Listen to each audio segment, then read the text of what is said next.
சேலை கட்டும் பெண்ணுக்கு ஒரு வாசம் உண்டு, கண்டதுண்டா? கண்டவர்கள் சொன்னதுண்டா?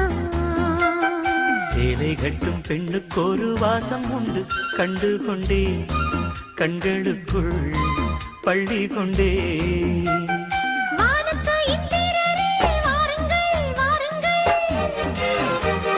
பெண்ணுக்குள் என்ன இன்பம் கூறுங்கள் கூறுங்கள். இதமோ சுகமோ உலகத்தில் இல்லை, இவளின் குணமோ மனமோ மலருக்குள் இல்லை. சேலை கட்டும் பெண்ணுக்கு ஒரு வாசம் உண்டு, கண்டதுண்டா? கண்டவர்கள்